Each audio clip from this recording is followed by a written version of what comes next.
Good morning, beta. Our next topic is composition of British Indian Army. कि जैसा कि हमने रीड किया था आर्मी के बारे में, तो जो ब्रिटिश इंडियन आर्मी थी, मतलब ब्रिटिश ने इंडिया में जो आर्मी तैयार की थी वो कैसे बनी हुई थी। The British Indian army consisted of 2 troops. British Indian army के अंदर ट्रूप्स का मतलब सेना की टुकड़ी, ठीक है। तो इसके अंदर 2 ट्रूप्स थी। कौन कौन सी? एक तो रॉयल ट्रूप्स और एक कंपनीज ट्रूप, ठीक है। The royal troops had only British recruits. Royal troops के अंदर से ब्रिटिश को ही अपॉइंट किया जाता था। देयर टर्म्स और services were far better than the company's troop. Company's troop के अंदर सिर्फ इंडियन सोल्जर्स को या अनदर जो यूरोपियन सोल्जर्स थे उन्हें रखा जाता था, ठीक है। अब कंपनी ट्रूप्स से ज़्यादा बेटर कंडीशन और हम सर्विस की कंडीशन लगा लें या पे स्केल लगा लें या पोस्ट हायर लगा लें तो रॉयल ट्रूप्स की थी, ठीक है। रॉयल ट्रूप्स के अंदर ब्रिटिश थे और इनकी टर्म्स कंडीशन सर्विसेज की ज़्यादा बेटर थी कंपनीज ट्रूप की कंपैरिजन में। Which were a mix of both European. Company troops की बात करें तो यूरोपियन और इंडियन सोल्जर्स दोनों से मिलकर बनी थी। The Indian soldiers were called सिपाही फ्रॉम द पर्शियन वर्ड सिपाही मीनिंग सोल्जर। जो इंडियन सोल्जर थे उन्हें सिपाही कॉल किया जाता था, जो कि एक पर्शियन वर्ड सिपाही से बना है जिसका मीनिंग होता है soldier. The highest position that an Indian could hold in the company's troop was that of a subedar. जो इंडियन थे कंपनी ट्रूप के अंदर जो इंडियन थे उनकी जो सबसे हायर पोस्ट होती थी वो सूबेदार की होती थी, जो कि एक ऑफिसर से कम होती थी, ठीक है। सूबेदार जो पोस्ट थी वो किसी ऑफिसर से लो रैंक थी। By 1815 there were 2 lakh soldiers in the army. 1815 के नियर 2 लाख सोल्जर थे आर्मी के अंदर। The huge army was used to control India in the following ways.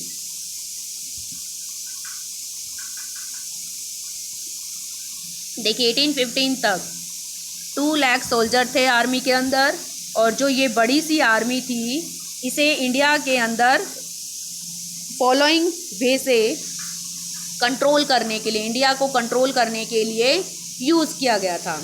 कौन कौन से वे से? First, to conquer more territories, क्योंकि ब्रिटिश जो हैं और ज़्यादा टेरिटरीज अपने अंडर कंट्रोल इंडिया में करना चाहते थे, इसलिए भी ब्रिटिश ने इस आर्मी को यूज़ किया। Second, to protect British territories from rivals. Second, British जो भी ब्रिटिश थे उन्होंने जो अपने अंडर कंट्रोल टेरिटरीज की हुई थी उन सभी को बचाने के लिए, उनको प्रोटेक्ट करने के लिए अपने राइवल्स होते हैं प्रतिद्वंदी, मतलब उनके कंपटीशन में उनके अगेंस्ट जो भी फ्रेंच, पोर्तुगीज़, डच जो भी अनदर ट्रेडिंग कंपनी आई उनसे अपनी टेरिटरी को, अपने क्षेत्रों को ये प्रोटेक्ट करना चाहते थे, बचाना चाहते थे ताकि इन्हीं का ट्रेडिंग पर कंट्रोल रहे। Third, to protect the trading interest of the company के जो भी ट्रेडिंग से रिलेटेड अधिकार हैं उन सभी को बचाए रखने के लिए, उनको प्रोटेक्ट करने के लिए भी इस आर्मी को यूज़ किया जाता था। Next, to suppress the internal revolts as and when they arose against the British. साथ में अगर मान लीजिए इंडियन जो है कंट्री के अंदर, इंडिया कंट्री के अंदर ब्रिटिश के अगेंस्ट कोई भी रिवॉल्ट, कोई भी विद्रोह करके या उनके अगेंस्ट जाने के लिए सोचता या खड़ा होता तो उसे सप्रेस कर दिया जाता, मतलब उसे दबा दिया जाता।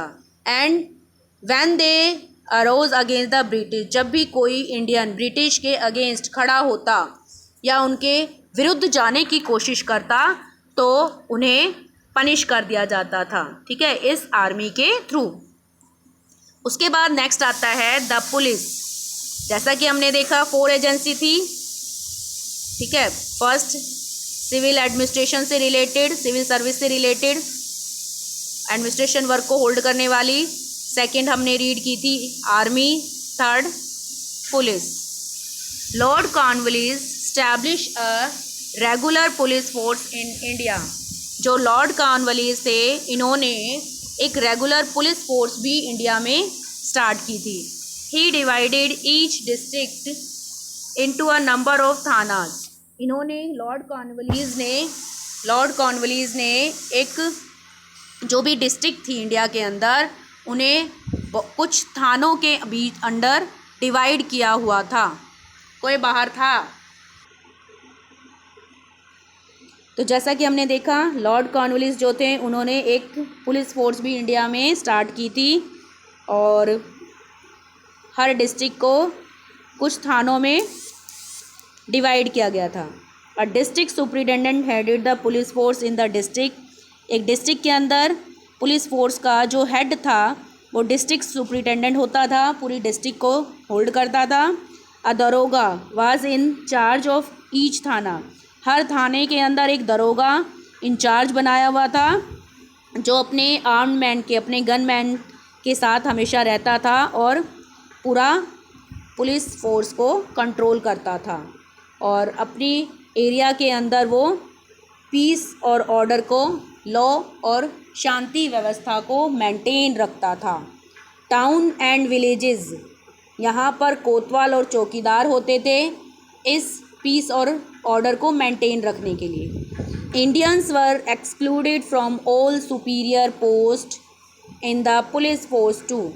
जिस तरह से आर्मी के अंदर सुपीरियर या सीनियर पोस्ट से इंडियन को बाहर रखा गया था, इसी तरह से पुलिस फोर्स में भी इंडियंस को सीनियर पोस्ट से दूर रखा गया। The police was an effective force and they succeeded in reducing major crimes.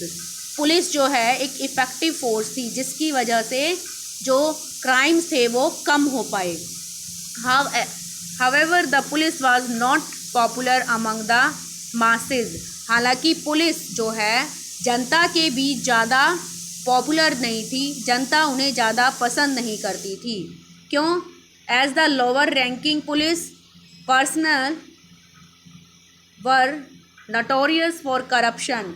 क्योंकि जो पुलिस फोर्स के अंदर जो लो रैंक के पीपल थे, वो करप्शन या मतलब धोखाधड़ी, चीटिंग या लोगों को परेशान करना, लोगों से पैसे ऐंठना, इस तरह के कामों में लगी हुई थी, जिसकी वजह से लोग उन्हें पसंद नहीं करते थे। ऑपरेशंस एंड अनसिम्पैथेटिक बिहेवियर, मतलब लोगों के साथ जो वो अत्याचार करते थे, बेदर्दी से उनके साथ ट्रीट करते थे, इन सभी चीज़ों को जनता ने पसंद नहीं किया, इसीलिए वो पुलिस फोर्स को कम पसंद करती थी। नेक्स्ट एजेंसी आती है जुडिशरी। जुडिशरी का काम था जस्टिस प्रोवाइड कराना। Before the British rule Indian law were based on regional and local custom and tradition. British rule से पहले इंडियन जो लॉ थे वो किसी रीजनल, मतलब किसी क्षेत्रीय या लोकल कस्टम या ट्रेडिशन से जुड़े हुए थे, उनके ऊपर बने हुए थे। Initially the British did not change the Indian system of law. Starting में तो जो ब्रिटिश थे, जब वो आए, उन्होंने इंडियन सिस्टम से रिलेटेड जो लॉ कानून बने हुए थे उनके अंदर कोई चेंज नहीं किया। They applied British law only to the European. Starting में उन्होंने जो भी नए लॉ इंट्रोड्यूस किए वो सिर्फ ब्रिटिश के लिए, जो भी यूरोपियन थे उन सभी के लिए किए। However the existence of two different sets of law created confusion, जिसकी वजह से मान लीजिए अब एक कंट्री में रहने वाले लोग हैं, अब वहाँ पर दो तरह के अगर रूल हो तो इससे कन्फ्यूजिंग क्रिएट होती है। तो इस कन्फ्यूज़न को ख़त्म करने के लिए ब्रिटिश ने सेम लॉ बना दिए इंडियन और यूरोपियंस के लिए। Under the regulating act of 1773 regulating act जो इंट्रोड्यूस किया गया था, इसमें एक नई सुप्रीम कोर्ट को सेटअप किया गया था। ठीक है, a court of appeal called the, जिसे कोर्ट ऑफ अपील कॉल किया जाता था, सदर निजामत अदालत। Setup and court of appeal called the court of appeal जो थी उसे सदर निजामत अदालत कॉल किया गया। वॉज इसके अलावा कोर्ट ऑफ अपील के अलावा एक सदर निजामत अदालत जो है वो भी कलकत्ता में स्थापित की गई। 1793 में लॉर्ड कॉर्नवालिस जो थे उन्होंने एक अपना कोड ऑफ लॉ इंट्रोड्यूस किया था, जिसकी वजह से उसके नेम पर ही कॉर्नवालिस कोड इंट्रोड्यूस किया गया। दीज लॉ, इस कॉर्नवालिस कोड के अंदर क्या था, क्या इंक्लूड था, सिविल और क्रिमिनल जुरिस्डिक्शन। सिविल और क्रिमिनल जो मतलब जस्टिस देने का जो काम था वो 2 कोर्ट के अंदर डिवाइड कर दिया गया। एक सिविल कोर्ट थी, एक क्रिमिनल जुरिडिक्शन थी, ठीक है। Land revenue and the police system. This code was meant to establish the superiority of written law over the age old custom and tradition. जो कॉर्नवालिस का कोड था ये रिटन लॉ को, लिखित जो कानून थे उन्हें सुपीरियरिटी देता था बजाय पुराने कस्टम और ट्रेडिशन से बने लॉ की। इन 1833 a law commission was appointed. 1833 में एक नया लॉ कमीशन अपॉइंट किया गया, ठीक है, which compiled the Indian penal code, जिसके अंदर किनसे मिलकर बना था, Indian penal code, and establish the principle of rule of law, जिसका मेन मोटिव क्या था, रूल ऑफ लॉ। मेन सिद्धांत क्या था इस इंडियन पैनल कोड का, कि कानून का शासन हो। This charter act profess the ideal of one law. ये चार्टर जो था इंडियन पैनल कोड, ये वन लॉ फॉर ऑल, मतलब एक कानून बनाया जाए जो सभी के लिए एक जैसा हो, ऐसे नए लॉ को ये इंट्रोड्यूस करता था। However, this was not practiced when it came to Indians and European, whose trials still took place in separate courts. ये वन लॉ फॉर ऑल तो बना दिया ब्रिटिश ने, लेकिन रियल में जब इंडियन और यूरोपियंस की बात आती, उनको कोर्ट में इस चीज़ के लिए कई बार मतलब अपने अपने अपील जब वो रखते थे अपनी साइड से, तो इंडियंस के साथ इस तरह का कोई फेयर जस्टिस नहीं किया गया, ठीक है। उनके लिए अलग से कोर्ट के अंदर सुनवाई की जाती थी।